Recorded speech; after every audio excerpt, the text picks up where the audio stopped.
And welcome back to This Ability Podcast. I'm your host, Mary Baudouin, and today's episode is a special one.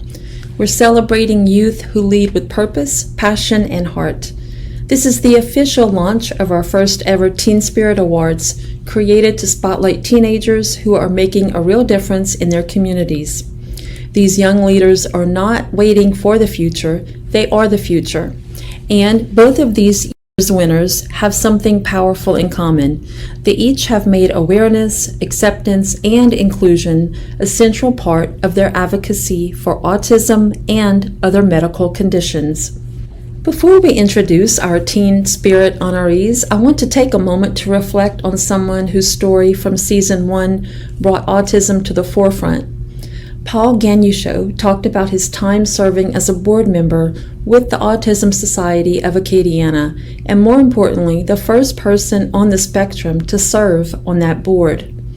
In his episode, Paul spoke openly about the power of peer support, the need for advocacy, and why building relationships with organizations like Families Helping Families of Acadiana and LACAN is essential for long-term change. Paul reminded us that self-advocates don't just deserve a seat at the table. They deserve a voice that's heard, respected, and centered. His episode was a masterclass in leadership, empathy, and the kind of change that comes from within the community itself. Paul's ethic is woven into the DNA of This Ability Podcast, and it's fitting that as we recognize young people today making waves in autism advocacy, we also honor the trailblazers who helped to clear that path. So, in the spirit of Paul's fearless work, and with the deep gratitude for everyone who uplifts the voices of the neurodivergent community, we are proud to introduce this year's Teen Spirit Award winners. These teens have turned their own experiences, creativity, and compassion into real-world action. From peer education to inclusive events, from social media awareness to hands-on volunteering, they're showing us what leadership with heart really looks like.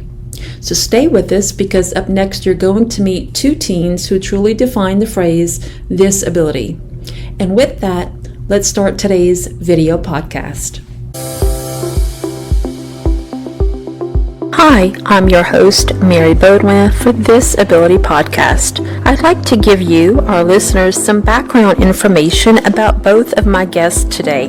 Each teenager was nominated and chosen for our Teen Spirit Award because they both exemplify outstanding qualities of making an impact in the Acadiana community. My first guest is Aubrey David. She is the founder of Aubrey's Amazing Grace, which supports the community by making items and hosting fundraisers. She has raised thousands of dollars to support families facing hardships, from cancer patients to those in need of housing assistance. Motivated by the example of her former teacher and her own family's experience with fundraising, Aubrey has turned her compassion into action, organizing bake sales and fundraisers that not only provide financial relief but also bring hope to those in need. Her dedication, empathy, and relentless pursuit of helping others demonstrate wisdom and kindness beyond her years, making her a role model for her peers and a young leader with a bright future ahead. My second guest today is Songne, a dedicated advocate and passionate volunteer in the special needs community. Chloe wears many hats, including that of Festival Queen, using her platform to bring awareness to the special needs events that are across Acadiana. She has spoken at autism meetings, sharing her perspective on growing up with brothers who have special needs and highlighting the importance of inclusion at community events. Chloe has volunteered at countless events for children with special needs and has even advocated for festivals to create sensory-friendly spaces, recognizing that lively atmosphere can often be overwhelming. Through her social media presence, Chloe amplifies awareness and encourages others to get involved. And now, let's begin their episode.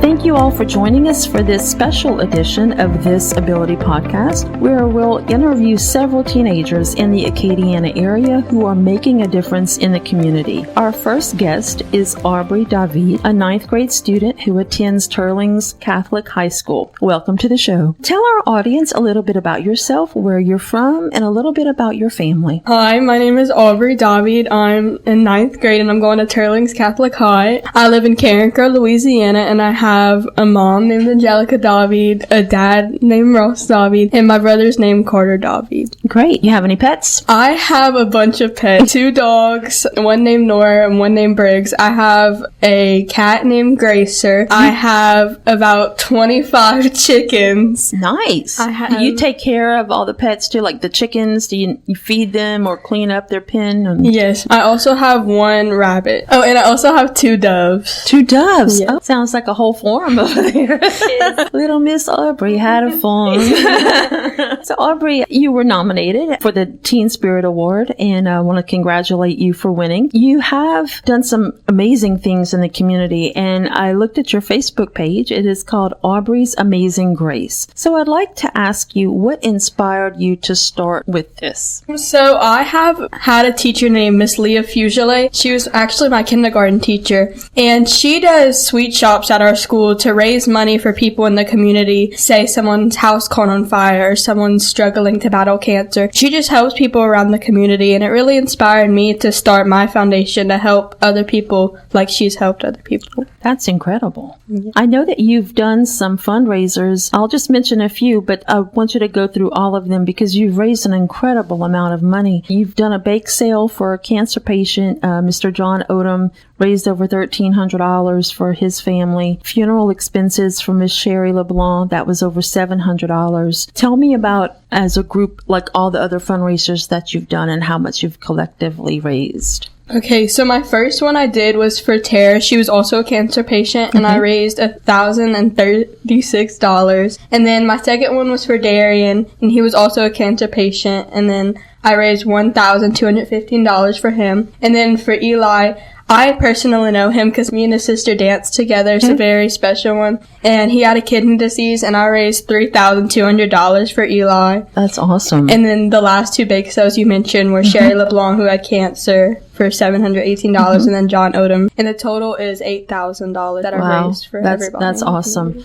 That is a wonderful thing to do for the community. How does that make you feel, knowing that you're helping these families? It makes me feel so great inside, and I just love to help everybody, just like the way I would want someone to help me if I was struggling. Yeah, no, that's definitely a great trait. Do you have any fundraisers coming up that you'd like our listeners to know about? Yes, I have a fundraiser coming up, and I am raising money to help people build new homes for poverty-stricken families. Great. And yes, the goal is $9,800. Wow, for these that's families. A big goal. I wanted to ask you, because I think you're such a great young lady, are you involved in any type of clubs or communities or your church? Yes, ma'am. I'm involved in a lot of clubs. Okay. So I do music ministry, 4-H, student council, beta. You do a lot. What do you plan to do after you graduate high school? After I graduate high school, I want to be a chiropractor. That would be great. There's certainly a need for that. Remind everyone what your social media pages are so that people can find out more information about your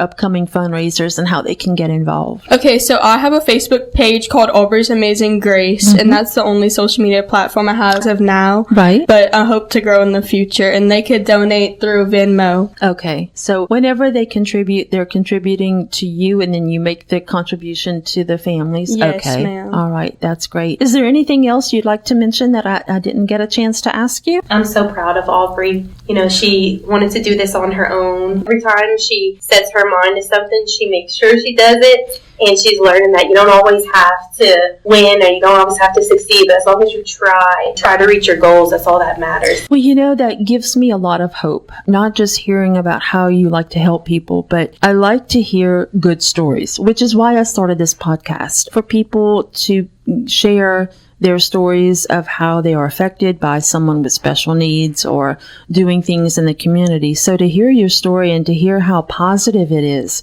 it's good news. And I think it's nice to hear that and to share that instead of all the negativity that we hear on the news a lot. It's nice to hear something positive for a change. Absolutely. So thank y'all for being here today. Thank you. One other thing that Aubrey, had mentioned earlier is that she wanted to start this because she looked up to her teacher who does sweet shops. She also mentioned to me too, I have a brother who has Duchenne muscular dystrophy. Oh, I'm familiar. Okay. Yes. Yeah. He actually is 20 years old, and before Aubrey was born, I did bake sales for him to try and help find a cure for Duchenne muscular dystrophy. So I was very involved in the MDA. When she was born and old enough, she would start helping me bake, and then she'd come to my fundraisers. That's why she didn't want to do things for the community, but she chose to do bake sales because she remembered what I used to do for my brother. I think it runs in the blood. It seems like something y'all can do together, and one day when you have a family, you pass that gene on to someone else. Yeah. All right. Well, thank you both for being here today. I really appreciate you sharing your story. Thank you. All right, everyone. Thank you for listening to This Ability Podcast. We are continuing with our Teen Spirit Award special edition of This Ability Podcast for teenagers who make a difference in the community. And today I have our second guest, Miss Chloe Songne, a 9th grade student who attends New Iberia Senior High School. Welcome to the show. Thank you for having me. This is an amazing opportunity. Tell our audience a little bit about where you're from and a little bit about your family.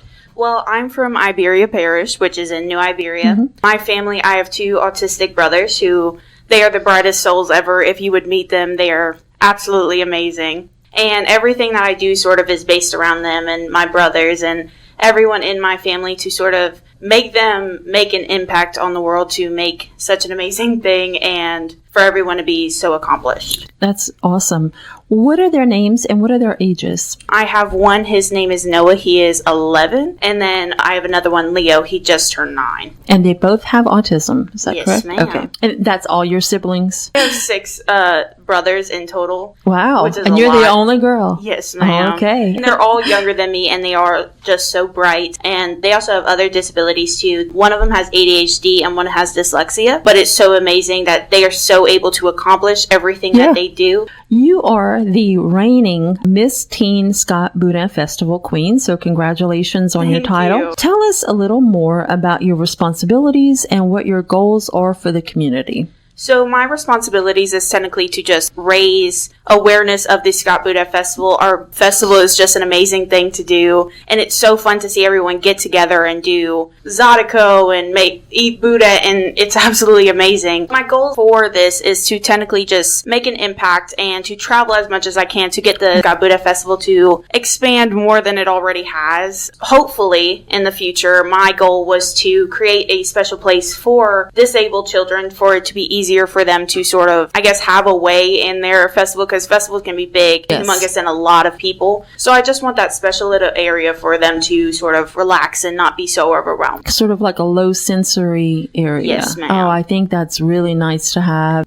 You are planning to volunteer with a great event. It's called the Very Special Pageant. Can you tell us a little bit more about that pageant and why you became involved to help them? So the Very Special Pageant, I have friends who are actually over there, and they sort of just travel all around with us, and it's just so amazing to see them. And with having disabled brothers myself, I just want to give back to them and sort of allow them to do or help them with their organization and sort of spread awareness of it so they can have more very special queens and kings and everything. Definitely a great event for the community. I've noticed also that you volunteer with the Autism Society of Acadiana. What events have you volunteered for in the past? What was that experience like for you? What did you learn? So in New Iberia, we had a couple things where the moms would get together and sort of talk a way to make the school boards sort of more engaged in the autism program. And I sort of spoke out about my experience with my brothers, and it was just such an amazing experience for those moms to sort of understand where it's coming from a sister's point of view and just to see their way of seeing it differently and sort of push it even more. So they were on board with trying to make events a little more autistic friendly? Or Yes, ma'am. How does that affect you personally? It affects me. So I've had so many experiences, even at like parks or everything, and a special needs kid would come up to me and be like, let's go play. And it's just so exciting to see that, and especially go to those events where those kids are around, and just to see their faces light up, especially even with crown and banner on, or just walking around. It's just so exciting to see their faces just light up. Amazing. And it's just so adorable and truly something I will hold on to forever. I'd like to ask you, what are your plans to do after you graduate high school? Have you thought that far along? So, somewhat, I hope to either become a teacher or a teacher in ag, which is, I do 4-H all the time, my whole life really, including everything else that I do. I hope to bring education, including into agriculture, and just spread that even more. You mentioned 4-H. Are there any other clubs, organizations that you're a member of as far as school, or any faith-based organizations or anything like that? I'm also a part of Beta and so much other clubs that when I actually get to high school and I actually get to experience it all. But for now, it's just 4-H and Beta for what I know already. Right. That's enough to keep you busy. So if anyone is listening and they're hearing you and they're inspired by you and they want to volunteer with you or with an organization that you're helping, or they'd like to donate, what is the best way for them to reach you? Are you on social media? And if so, how could they contact you? Yes, ma'am, I am. So they can either message me on Facebook for Chloe Elizabeth Songne, Instagram, or even just reaching out on the Scott Buddha Festival page to sort of uplift that idea that I have of having a special needs area in festivals. And hopefully that will encourage more festivals to sort of just add that, because they do have VIP areas, but sometimes it's really expensive to get those VIP areas. So just to hopefully increase that. Agreed. I've asked you a good bit of questions. Do you have any final thoughts or any words that you'd like to close with? I want to congratulate you again on not just winning this award, but also on being the reigning queen, and also for everything that you do in the special needs community. It's teenagers like yourself that really inspire me as, an older person. Seeing our youth get involved, it really makes me feel hopeful about our future, and it makes me feel good to know that there's good things happening. I like to highlight things that are nice and positive. There's a lot of negativity in the world, and sometimes that's all we hear about, but I like to hear about things that are good, and it sounds like you're doing a lot of good in Acadiana. Thank you so much. Chloe. That's amazing. Absolutely. Thank you.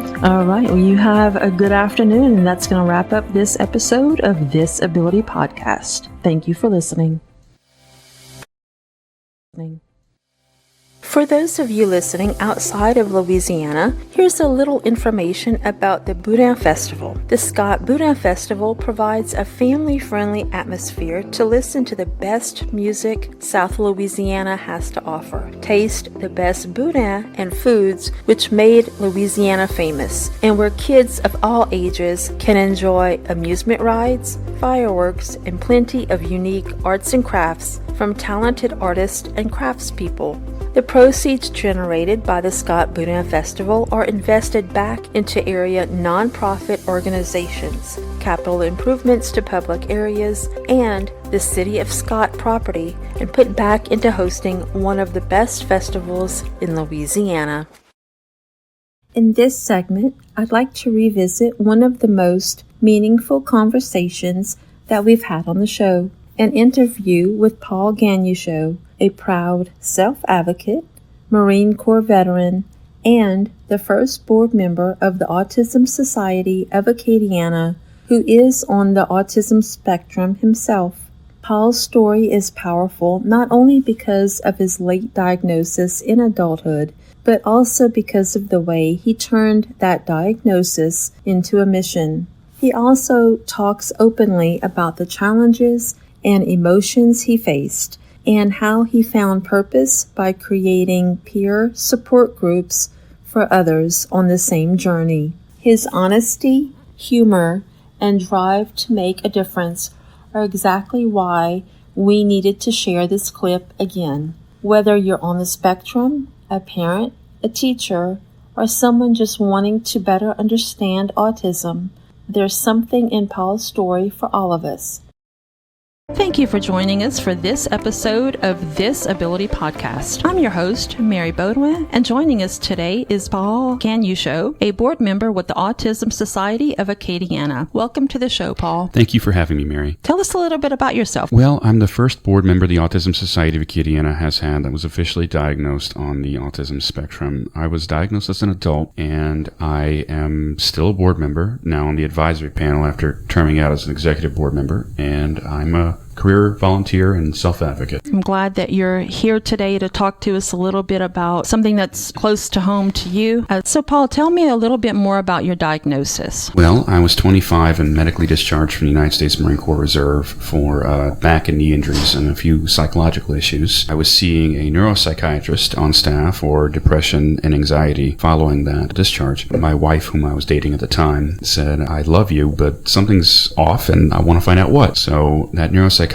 asked me a bunch of questions, asked her a bunch of questions, and we tried to get my family in to ask them a bunch of questions, and they ruled out all but high-functioning autism. They wanted to call it Asperger's, but the DSM changed, and they had to just lump it in the spectrum. How did that affect you? Did you think, this is going to change my life? It was a lot of back and forth. Yeah. There was a, woe is me, why is this happening? And then there was a, okay, this explains a lot, and that kind of moved into, all right, there's got to be other people out there like me, and well, what can I do about it? Did you turn to the internet to try to find some good resources? A little bit. One of the things I did first before I found out about the Autism Society was I was looking for a support group for adults. The closest thing I could find at that time was NAMI, the National Alliance on Mental Illness, and before we kind of get a little further into that, I know autism is not an illness, but they do recognize it, and I was able to sit into some group therapy sessions talking to other people who were living their best life with bipolarism or severe depression or schizophrenia, who were examples of, okay, if they can do this, I can do this. What other organizations or places or people have been a resource for you?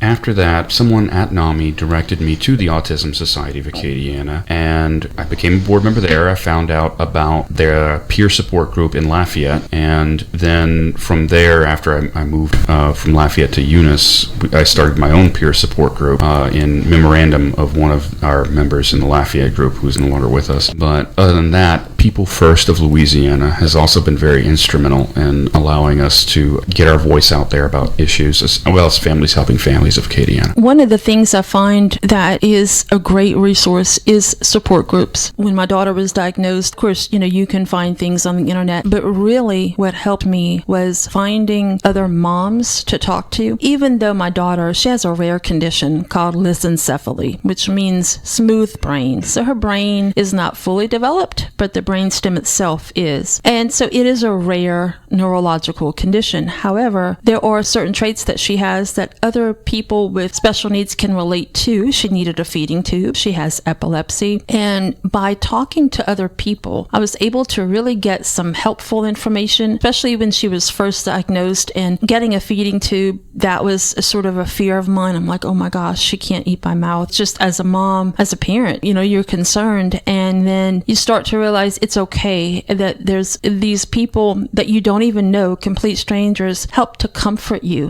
when there's something that you just don't know much about. And as the time goes on, then I find myself comforting other people that are new to that condition. Do you find that to be the case with you? A little bit. There's some turnaround. A lot of times we have in our peer support groups people who are currently seeking diagnosis themselves, who are adults that are undiagnosed. And right now, because it was a fluke for me with the VA system, but a lot of times I'm having to tell them, call up LSU or call up Teurlings and get on the waiting list. So tell us a little bit more about the peer groups here in Acadiana. Well, there's a Lafayette support group, the Lafayette Asperger support group for individuals on the spectrum, teens and adults. They meet periodically between different restaurants in the area and the Lafayette Library. And then there's my group we named after one of our members, Mark Anthony Trahan. We call it MAT, or Managing Asperger's Together. And we meet at the LSUE Arnold Ledoux Library in Eunice, or some of the restaurants in the Eunice area. I don't want to overshadow the parent support groups either. Yes. There are parent support groups like you had mentioned earlier. There's one for the moms and one for the dads too. From the Autism Society. Yes. And I believe I've seen those postings on Facebook, if I'm not mistaken. So it would be a good idea for our listeners to follow them on Facebook. And, even for those that are living out of state, there's a possibility they might do it via Zoom. I know that for the Dreams Foundation, we did a lot of meetings during COVID. We did it via Zoom because during that time,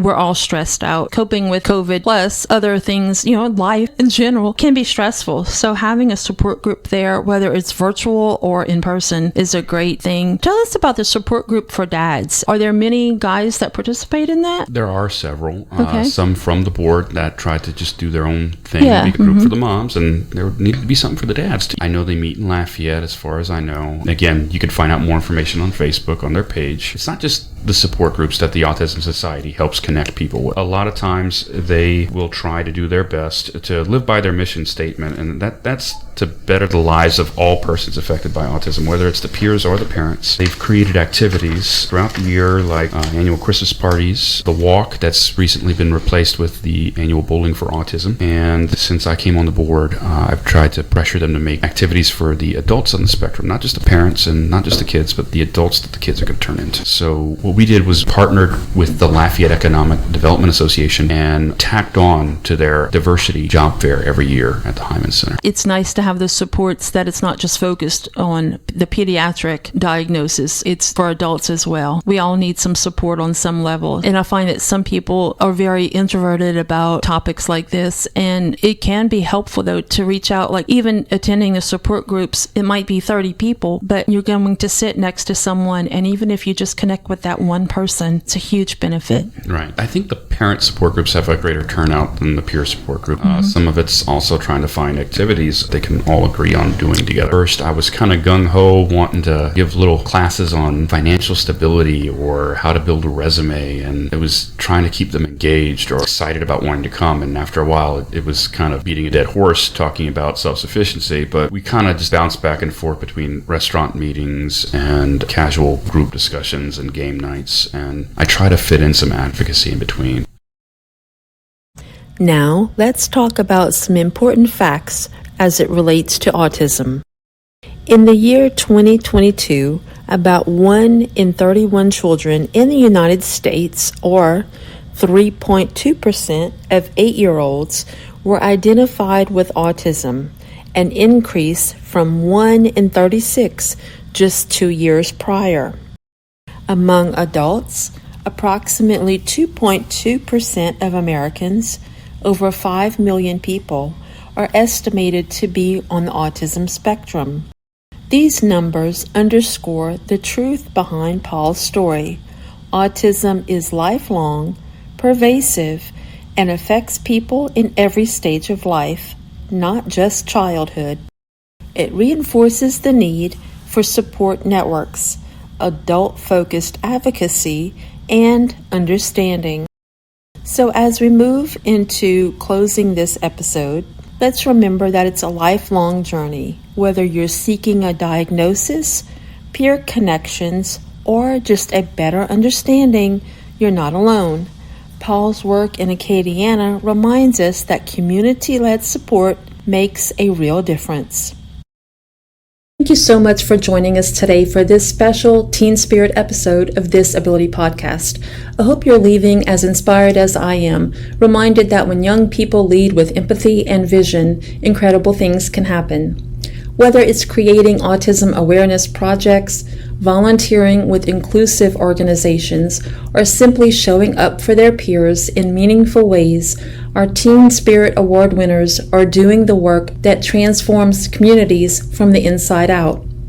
Their stories remind me of something our friend Paul Gagnosho said during his Season 1 interview, that real advocacy starts with listening, showing up, and using your voice. Paul's courage to lead as a self-advocate continues to light the way for others, and today's honorees are picking up that torch in their own beautiful way. And speaking of community leaders, Our episode next week will feature Danielle Watkins of the Dreams Foundation. She shares how her dreams have created spaces where individuals with disabilities can thrive through sports, social events, and meaningful friendships. It's organizations like the Dreams Foundation of Acadiana that make it possible for teens and adults of all abilities to shine. Here at Disability Podcast, we believe that inclusion isn't a checkbox, it's a culture. And when we elevate youth voices, support families, and center lived experience, we get a more compassionate, more connected world. If today's episode moved you, share it with a friend, tag someone who inspired you, or consider becoming an underwriter to help us keep the podcast ad-free and community-focused. Until next time, I'm Mary Baudouin, reminding you to keep believing, keep advocating, and keep celebrating this ability. Help us grow our audience by subscribing to our podcast on Spotify, YouTube, Amazon Music, Apple Podcasts, and other podcast networks. Additionally, if you enjoy listening to our podcast, help us to be discovered by leaving a rating or review of our episodes. This will connect us with other potential listeners and help us to expand our audience. From all of us at This Ability Podcast, we thank you for your ongoing support of our mission to unveil stories that inspire and enlighten others in the special needs community. You can also find our video podcast for each and every episode on our YouTube channel. The video podcast feature a wide array of pictures submitted by each guest for their episode. Check it out today.